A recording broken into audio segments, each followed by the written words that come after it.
بہرحال جن فلموں میں صحابہ کی تمثیلیں بنائی جاتی ہیں یہ چیزیں بالکل ناجائز ہیں، چاہے عبد المطلب کی بنائی جائیں یا کسی کی بنائی جائیں، وہ بالکل ناجائز ہیں اور ایسی چیزوں کو نہیں دیکھنا چاہیے۔ ایک دنیا کا فاسق فاجر آدمی اس کو آپ بلال بنائیں، یہ کوئی بات ہے؟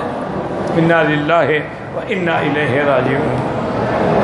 اہل کتاب ایمان والے ہیں، جو تھے ان میں ایمان والے، یعنی حضرت عیسیٰ کے زمانے میں بھی 3 جماعتیں تھیں نا، ایک صحیح عیسیٰ پر ایمان لانے والے، اور ایک تھے جو عیسیٰ علیہ السلام کو بیٹا کہتے تھے، ایک تھے جو عیسیٰ علیہ السلام کو خود خدا کہتے تھے، ایک تھے جو ثالث و ثلاثہ کہتے تھے، وہ تو کافر تھے۔ اب اس لیے وہ ایمان والے نہیں ہیں کہ جب حضور کا دین آ گیا تو سارے دین ختم ہو گئے۔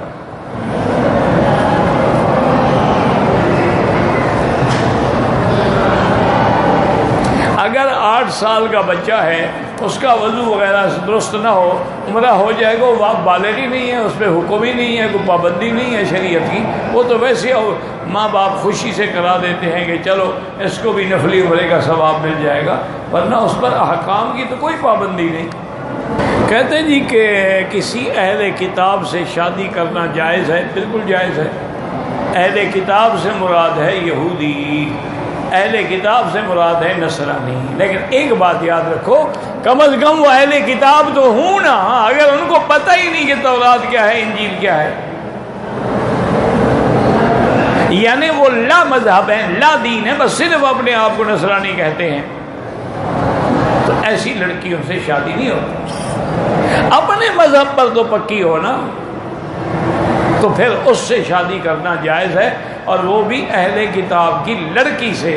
اہل کتاب کا لڑکا مسلمان کی لڑکی سے شادی نہیں کر سکتا۔ اس کی وجہ یہ ہے کہ خامند کو اللہ نے افضل بنایا ہے، اللہ نے اس کو قوام بنایا ہے، تو وہ اپنی بیوی کو قابو رکھے گا، اپنی اولاد کا خیال رکھے گا۔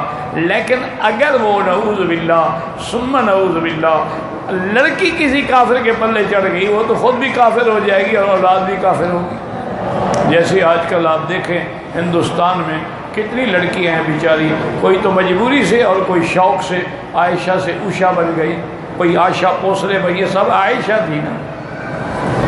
کہتے ہیں جی کہ میں شوگر کا مریض ہوں، میرا بھائی نبوی نسخہ شوگر کے لیے یہ ہے کہ ایک تو جو شعیر ہے نخالہ، یعنی جو جس کو صاف نہ کیا جائے، اس جو کی روٹی پکا کے کھایا کرے، اور دوسرا نسخہ جو ہے اس کے لیے وہ ہے زیتون کا خالص تیل، لیکن شرط یہ ہے کہ وہ خالص ہو، کیمیکل سے نکلا بنایا ہوا نہ ہو۔ تو اس کے لیے بھی حضور نے خود حکم فرمایا ہے، کلوا منہا وادہنوا فانہا من شجرۃ مبارکۃ، کہ یہ بڑے مبارک درخت سے نکلتا ہے، تو اس کے 2 چمچ چائے والے رات کو سوتے ہوئے اور 2 چمچ صبح نہار میں اٹھتے ہوئے، یعنی کلی کرنے سے بھی پہلے وہ پی لیں، تو انشاءاللہ ثم انشاءاللہ علماء نے بھی لکھا ہے اور ڈاکٹروں نے بھی لکھا ہے کہ پھر شوگر کنٹرول رہتی ہے۔ باقی ختم ہو جانا تو اللہ ہی ختم کر سکتے ہیں۔ جو ماسک لگاتے ہیں الرجی سے بچنے کے لیے، نماز ہو جاتی ہاں ہو جائے، قالین پہ جب سجدہ کرتے ہو تو وہ اگر کپڑا پہ سجدہ ہو گیا تو کیا ہو گیا؟ یہ قالین یہ تو اتنی موٹی ہے، ماسک تو کپڑے کی طرح ہوتا ہے، لیکن بہتر یہی ہوتا ہے کہ اس نماز کے دوران، خاص طور پہ فرضوں کے دوران میں اس کو ذرا ہٹا دیں تاکہ بلا وجہ اعتراض نہ رہے۔ زوجین کے حقوق پہ اللہ نے دونوں کے حقوق رکھے ہیں۔ خامند کا حق یہ ہے کہ بیوی کی عزت و عظمت کا خیال کرے، حقوق زوجیت ادا کرے، نان نفقہ گھر سب کچھ یہ خامند کے ذمے ہے، اور بیوی کے ذمے اطاعت ہے، فرما برداری ہے، اس کے حقوق کا پورا خیال رکھے، اس کی اولاد کا خیال رکھے۔ اور حدیث مبارک میں آتا ہے سب سے اچھی عورت وہ ہے اذا نظر الیہ سرت ہو، جب بیوی پہ نظر پڑے تو خوش ہو جائے، یعنی وہ بن سمر کے بیٹھی ہو خامند کے لیے۔ وَإِذَا أَمَرَ أَطَاعَتْ، اور جب کوئی حکم کرے تو فرما برداری کرے۔ وَإِذَا غَابَ عَنْهَا، اگر خامند چلا جائے حفظت، تو اس کی عزت کی بھی اور اس کے مال کی بھی حفاظت کرے، وہ اچھی عورت ہے۔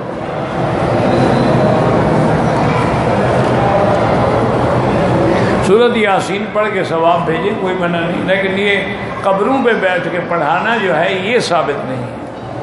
آپ خود پڑھیں، گھر میں بیٹھ کے پڑھیں اور دعا کریں اللہ اس کا ثواب فلاں کو عطا، یا تمام اس قبرستان والوں کو عطا فرما، کوئی کمی تھوڑی ہے ثواب میں۔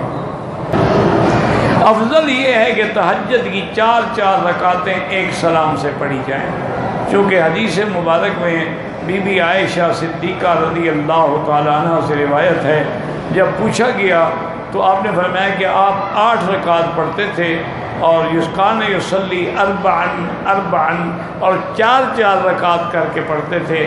فلا تسأن حسنہن وطولہن، حضور کی نماز کا حسن اور آپ کا اس کا جو کتنی لمبی قرات ہوتی تھی۔ نے کہا بیٹا تم کیا سمجھتے ہو، حضور تو کبھی کبھی تہجد میں 3 4 5 پارے بھی پڑھا کرتے تھے۔ تو بہرحال 4 رکعت پڑھنا جو ہے وہ افضل ہے، لیکن اگر کسی نے 2 بھی پڑھی تب بھی جائز ہے۔ اچھا کسی کو اتنا ٹائم ہی نہیں ملا کہ اذان سے پہلے وقت ہی اتنا ہے کہ 2 رکعت پڑھ سکتے ہیں، وہ بھی پڑھ لے تاکہ تہجد میں شمار تو ہو جائے نا۔